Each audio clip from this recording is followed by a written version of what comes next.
Et si Sylvain Durif rentrait dans le monde de One Piece? L'histoire commence dans un espèce de temple qui semble habité par Sylvain Durif. Celui-ci serait en train de faire du rangement dans sa grosse bibliothèque à la recherche d'un parchemin qu'il aurait perdu. Pour rappel, on ne sait toujours pas dans quel univers habite Sylvain Durif. Tout ce que l'on sait, c'est qu'il est capable de voyager à travers tous les multivers possibles et existants.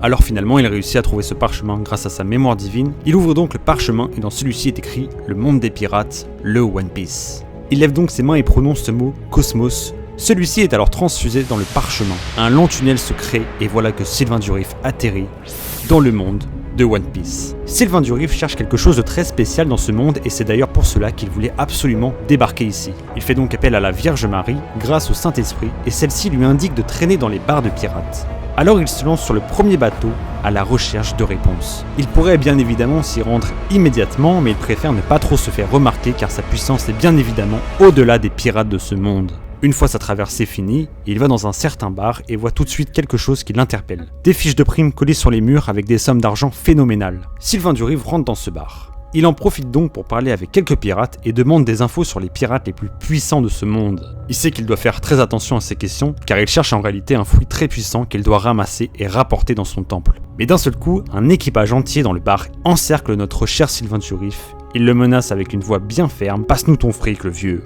C'est alors que le grand monarque se lève, d'un regard froid. Il regarde le chef des pirates. Le chef, pris par une sueur froide, est mort de peur rien qu'avec le regard. Son équipage dit alors qu'il possède sûrement du haki des rois. Mais le chef, en voyant qu'il se fait humilier devant tout le monde, dans le bar, décide quand même d'attaquer avec un grand coup d'épée le grand monarque. Mais la surprise générale, l'épée se volatilise et Sylvain Durif possède toujours son regard froid et il dit « Pouvez-vous me parler d'un fruit du démon en lien avec le soleil, messieurs ?» Surpris par ce genre de réaction, le chef des pirates demanda au grand monarque pourquoi il réagit de cette manière au lieu de le tuer. Sylvain Durif répond qu'il n'est pas là pour ça, mais qu'il recherche des réponses à ses questions. Alors il redemande au pirate « Est-ce qu'un fruit lié au soleil te dit quelque chose, cher pirate ?» Le pirate, ayant une peur bleue, répondit de suite en disant « Bien sûr, je connais même la personne qui le possède à l'heure actuelle, comme tous les pirates qui suivent l'actualité de la piraterie. » Sylvain leur dit alors où se trouve cette personne qui possède ce fruit.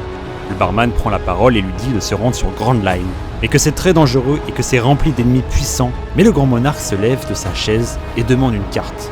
Alors le barman lui donne, le grand monarque commence à partir et demande « D'ailleurs, comment s'appelle le possesseur de ce fruit ?»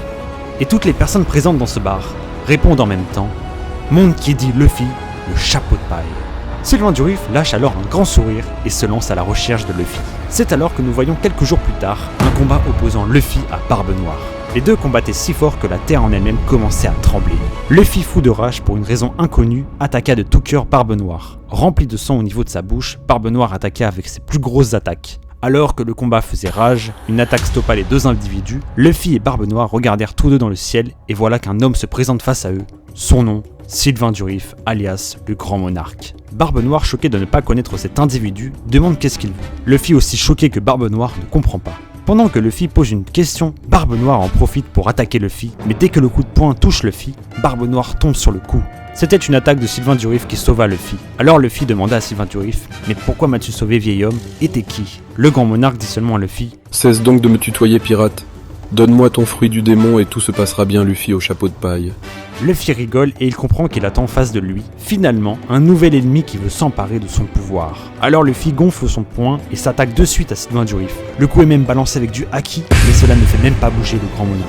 Sylvain Durif sourit et dit « Ton grand coup de poing était très sympa à regarder, mais laisse-moi te montrer ce qu'est réellement un poing d'une taille géante. » Le grand monarque crée une main ressemblant à celle de Bouddha et one-shot Luffy sans aucun souci. Alors il s'approche et dit à Luffy « C'est ta dernière chance, jeune homme. Donne-moi ce fruit que tu possèdes et je vous laisserai tous tranquilles. » Luffy dit qu'il ne peut pas lui donner car il l'a mangé depuis des années et que de toute façon, même si c'était possible, il préfère mourir que de lui donner. Le grand monarque s'approche alors, pose sa main sur Luffy et se concentre et récite une chanson à voix haute. Une énergie commence à se créer et voilà que Sylvain Durif commence à sortir le fruit du corps de Luffy. Sous le choc, Luffy, fou de rage, commence à s'énerver, mais son corps ne bouge plus du tout. Barbe Noire en profite pour essayer de voler le fruit, mais Sylvain lance un regard froid à Barbe Noire et celui-ci s'endort sur le coup. Et voilà que le grand monarque sort entièrement le fruit. Luffy, sous le choc, tombe dans les pommes, tandis que Sylvain Durif réouvre son parchemin et se téléporte direction son temple. Une fois arrivé, il range le fruit bien soigneusement et dit « Ma quête s'avance de plus en plus. Dans quel univers vais-je aller cette fois-ci?